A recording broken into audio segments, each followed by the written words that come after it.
जय हिंद फ्रेंड्स। देखिए आज हम करने वाले हैं कुछ प्रीवियस ईयर के क्वेश्चंस जो कि आपके एग्जाम्स हुए थे उनके अंदर पूछे गए हैं। तो सुनिए आज का मोटिवेशनल कोट जो आपको ऊर्जावान बनाएगा, आपके चेहरे पर मुस्कान को लेकर आएगा कि ना थके हैं पैर ना अभी हिम्मत हारी है। ना थके हैं पैर ना अभी हिम्मत हारी है, हौसला है कुछ कर गुजरने का, तभी तो संघर्ष जारी है। करते हैं आज की क्लास कंटिन्यू।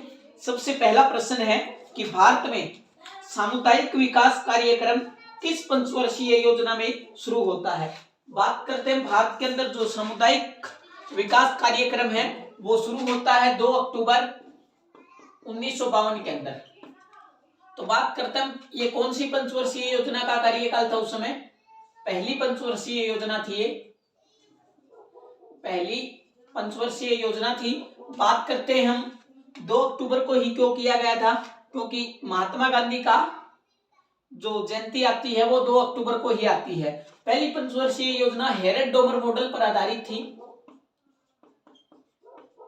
और बात करें हम गुलजारी लाल नंदा जो पहले योजना आयोग थे उसके क्या थे, अध्यक्ष थे। और जवाहरलाल नेहरू क्या थे, जो पहला योजना आयोग था उसके अध्यक्ष थे।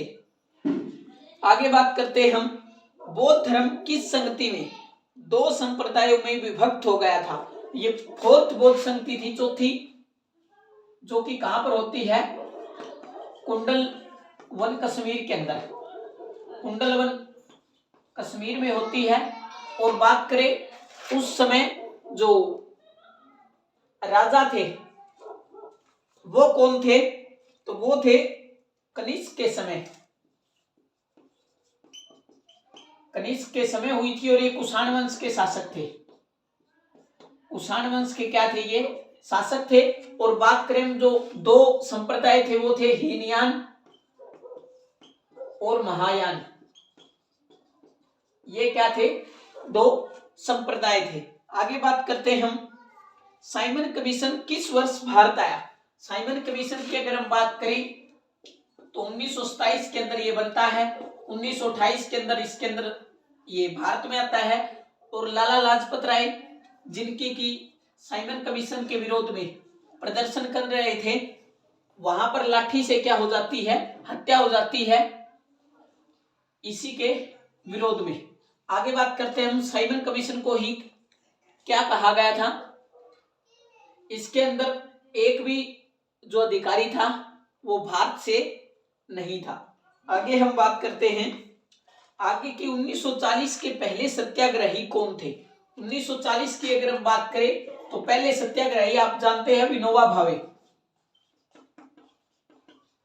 विनोबा भावे जिन्होंने की भूदान आंदोलन की शुरुआत की थी। भूदान आंदोलन की ये शुरुआत करते हैं। और एशिया का नोबेल जिसे बोला जाता है रेमन मैग्सेसे पुरस्कार, रेमन मैग्सेसे पुरस्कार किनको दिया जाता है, इन्हीं को दिया जाता है। और 1956 के अंदर रेमन मैग्सेसे पुरस्कार की शुरुआत होती है और पहली बार 1957 के अंदर इन्हीं को दिया जाता है। सबसे पहले भारतीय और वर्ल्ड के भी ये क्या थे, एशिया के भी पहले व्यक्ति थे जिनको की पहला नोबेल पुरस्कार दिया जाता है। आगे बात करते हैं हम राष्ट्रपति को शपथ कौन दिलवाता है। राष्ट्रपति की अगर हम बात करें, राष्ट्रपति को शपथ कौन दिलाता है, चीफ जस्टिस ऑफ इंडिया। बात करें हम जब द्रौपदी मुर्मू जी भारत की राष्ट्रपति बनती है तब इनको शपथ कौन दिलवाते हैं। उस समय भारत के 48 नंबर के कौन थे, चीफ जस्टिस थे एन.वी. रमन्ना। और उसके बाद बनते हैं यू ललित। और वर्तमान के अंदर कौन है, 50वें नंबर के डी.वाई. चंद्रचूड़। इनके पिताजी के नाम रिकॉर्ड है, भारत का सबसे ज्यादा कार्यकाल जिस सीजीआई का रहा है वो इनके पिताजी हुआ करते थे, वाई.वी. चंद्रचूड़। और बात करते हैं राष्ट्रपति के बारे में, तो जो वर्तमान राष्ट्रपति है आर्टिकल इससे संबंधित कौन सा है, आर्टिकल 52 के अंदर लिखा गया है कि भारत का एक राष्ट्रपति होगा। और जो द्रौपदी मुर्मू जी हैं इन्होंने किन को हराया था, तो वो थे यशवंत सिन्हा। ये वही यशवंत सिन्हा है जो कि भारत के वित्त मंत्री रह चुके थे अटल बिहारी वाजपेयी जी की सरकार में। और द्रौपदी मुर्मू जी है वो किस दल से थी, तो एनडीए इनकी पार्टी थी। आगे बात करते हैं हम एलपीजी और सीएनजी का प्रमुख घटक कौन सा है। एलपीजी की अगर हम बात करें और सीएनजी, एलपीजी और सीएनजी की अगर हम बात करें तो ब्यूटेन और प्रोपेन तो किसका है, एलपीजी का है। और सीएनजी की अगर हम बात करें तो मीथेन इसका घटक है। एलपीजी का ब्यूटेन और प्रोपेन और सीएनजी की अगर हम बात करें तो मीथेन है। आगे बात करते हैं लानोस घास के मैदान कहाँ स्थित है। लानोस की अगर हम बात करें तो वेनेजुएला के अंदर, वेनेजुएला के अंदर क्या है, लानोस घास के मैदान है। पंपास की अगर हम बात करें, पंपास हो गया और वेल्स ये कहां पर है, ये है साउथ अफ्रीका के अंदर, साउथ अफ्रीका के अंदर है वेल्स। और पंपास की अगर हम बात करें तो ये अर्जेंटीना के अंदर है। आगे बात करते हैं हम डाउन्स की बात करें तो हम वो कहां पर हैं, वो ऑस्ट्रेलिया के अंदर है। आगे बात करते हैं भारत में कुल शास्त्रीय नृत्य और भाषाएं कितनी हैं। भारत में कुल शास्त्रीय नृत्य की अगर हम बात करें तो 8 है और शास्त्रीय भाषाओं की अगर हम बात करें तो 6 है। सबसे पुराना इसके अंदर बात करें हम भरतनाट्यम, और सबसे नवीनतम कौन सा है, सत्रिया। और सबसे पुरानी जो भाषाएं हैं उनकी अगर हम बात करें, सबसे पुरानी जो भाषाएं हैं, सबसे पुरानी तो हो गई तमिल, ये कब बनती है 2003 के अंदर। और सबसे जो नवीनतम है वो है कन्नड़। सबसे नवीनतम की अगर हम बात करें तो वो कौन सी है, वो है ओडिसी, जो कि कहां की है, उड़ीसा की। ये बनती है 2014 के अंदर। तो तमिल सबसे पुरानी, तमिल, तेलुगु, मलयालम, कन्नड़, संस्कृत और ओडिसी, ये 6 शास्त्रीय भाषाएं हैं। आगे बात करते हैं हम बुकर पुरस्कार जीतने वाली पहली भारतीय महिला कौन है।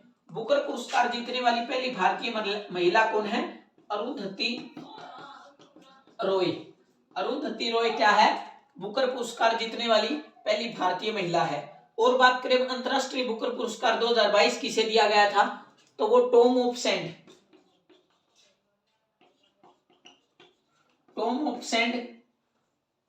किसके द्वारा लिखी गई थी, ये आपको कमेंट सेक्शन में बताना है, हिंदी वाली। और इंग्लिश की अगर हम बात करें तो वो डेजी रॉकवेल ने क्या किया था, इसका इंग्लिश के अंदर ट्रांसलेट किया था। आगे बात करते हैं हम लाल कुर्ती दल के नेता कौन थे। लाल कुर्ती दल के नेता की अगर हम बात करें तो वो कौन थे, खान अब्दुल गफ्फार खान। खान अब्दुल गफ्फार खान लाल कुर्ती दल के जो नेता थे वो थे। और सीमांत गांधी के नाम से क्या थे, ये फेमस थे, सीमांत गांधी के नाम से ये फेमस थे।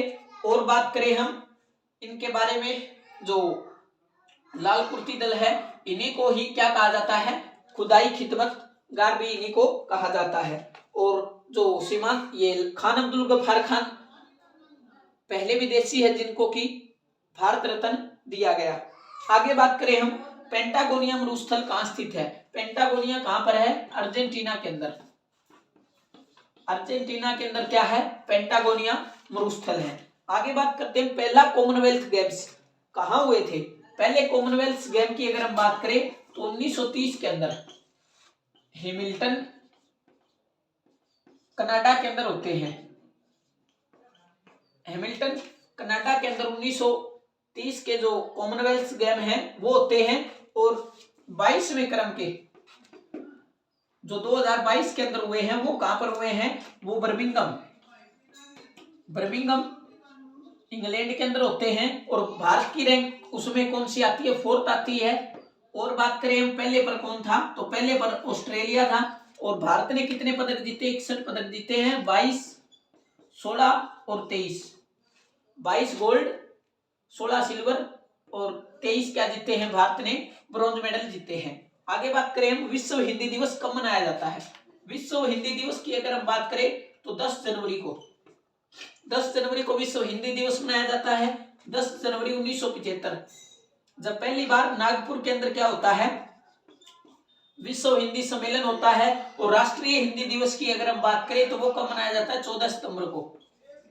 14 सितंबर को क्या मनाया जाता है, राष्ट्रीय हिंदी दिवस मनाया जाता है। आगे बात करें हम अगले प्रश्न के बारे में। आगे है कि डीएनए के अंदर थाइमिन के स्थान पर क्या मिलता है। बात करते हैं हम डीएनए के बारे में।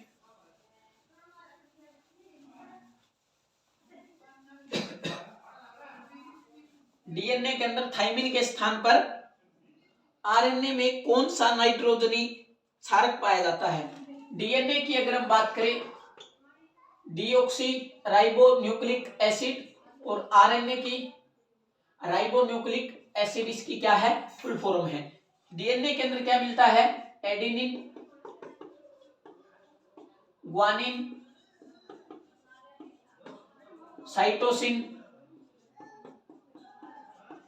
और थाइमिन। ये तो सेम होते हैं आरएनए के अंदर भी, लेकिन थाइमिन की जगह आरएनए के अंदर क्या होता है, जो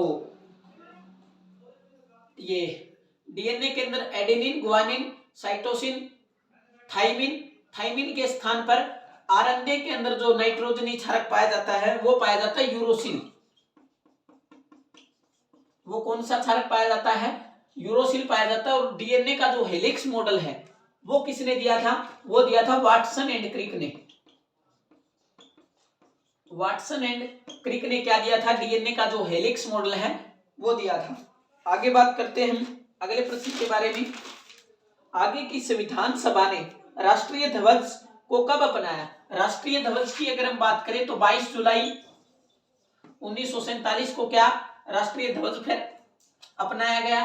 और 24 जनवरी 1950 को क्या अपनाते हम, राष्ट्रगान और राष्ट्रगीत को, वंदे मातरम और जनगण को 1930 के अंदर अपनाया जाता है।